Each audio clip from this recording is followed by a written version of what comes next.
Hello అండి. సగ్గుబియ్యంతోటైతే ఈరోజు 2 రకాల రెసిపీస్ ఒకేసారి చేస్తున్నాను. ఎలాగో చూడండి. అందులో గ్లాసున్నర వరకు పెరుగునైతే వేసేసుకున్నాను. తర్వాత ఒక గ్లాసున్నర వరకు పాలను పోసుకున్నాను. ఎందుకంటే ఇది 6 గంటలు నానబెడతాం కాబట్టి అచ్చం పెరిగే పోసుకుంటే పుల్లగయ్యే అవకాశాలుంటాయని చెప్పేసి సగం పాలు, సగం పెరుగు పోసాననమాట.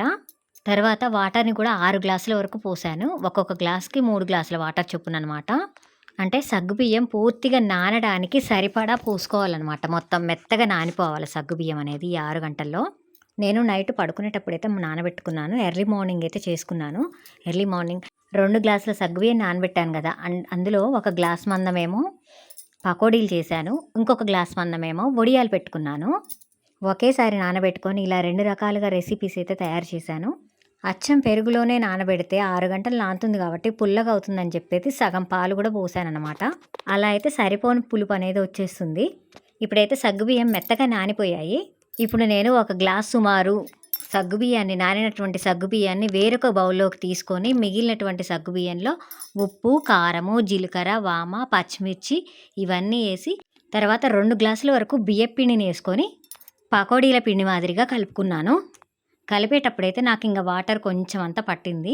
అలా కొద్దిగా వాటర్ వేసుకుంటా పకోడీల పిండి మాదిరిగా అయితే కలుపుకోవాలి.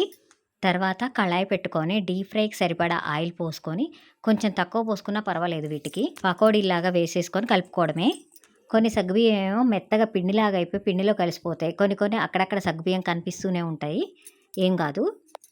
ఇవి పెరుగు వేస్తున్నాం కాబట్టి పెరుగు ఫ్లేవర్ చాలా బాగుంటుంది. క్రిస్పీగా ఉంటాయి, స్మూత్గా ఉంటాయి. మనం వెంటనే తినాలి అనుకుంటే కొంచెం గోల్డ్ కలర్ వచ్చేంత వరకు కాల్చుకొని తినేసేయొచ్చు. అప్పుడైతే కొంచెం క్రిస్పీగా, కొంచెం స్మూత్గా ఉంటాయి. కానీ స్నాక్స్ లెక్క ఈవినింగ్ కూడా తినవచ్చు అని అనుకుంటే కొద్దిగా బాగా రెడ్గా అయ్యే వరకు కాల్చుకుంటే బాగా కరకరలాడతాయి అన్నమాట. ఇలాగైతే పకోడీలను తయారు చేసుకోవచ్చు.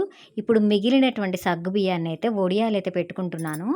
ఇవి వేడిగా ఉన్నప్పుడు తింటే చాలా టేస్టీగా అయితే ఉంటాయి. తెల్లగా కాల్చుకొని చల్లారిన తర్వాత తింటే మాత్రం గట్టిగా అవుతాయి. ఇలా నైట్ నానబెట్టుకుంటే ఎర్లీ మార్నింగ్ ఇలా వడియాలు పెట్టుకోవచ్చు. ఇలా పకోడీలు 2 రకాలుగా అయితే చేసేసుకోవచ్చు అనమాట.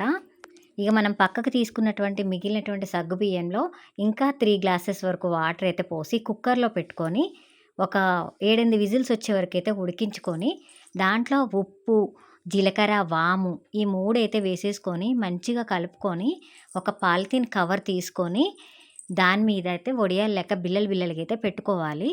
పాలిథిన్ కవరే దీనికి కరెక్ట్గా ఉంటుంది. మనం క్లాత్ మీద పెట్టామనుకోండి ఇవి అతుకుతవి, అస్సలే రావు.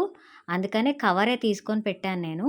ఇలా పెరుగులో నానబెట్టకుండా ఉత్తగా వాటర్లో కూడా ఉడికించుకొని పెట్టొచ్చు. కానీ పెరుగు ఫ్లేవర్తో ఇంకా చాలా టేస్టీగా ఉన్నాయి వడియాలైతే. తప్పకుండా ఒకసారి పెరుగుతోటి ఇలా ట్రై చేయండి. బాగా మెత్తగా ఉడికితేనేమో మనకు అక్కడక్కడ సగ్గుబియ్యం అనేవి కనపడకుండా ఉంటాయి. కొంచెం తక్కువ ఉడికితే అలా సగ్గుబియ్యం కనిపిస్తాయి. అయినా పర్లేదు, టేస్ట్ అయితే మారదు. మీరు కూడా ఈ రెసిపీని తప్పకుండా ట్రై చేసి ఎలా వచ్చిందో కామెంట్ సెక్షన్లో తెలియజేయండి. పెరుగు ఫ్లేవర్ ఎలా ఉందో ఒకసారి తెలియజేయండి. Okay friends, bye.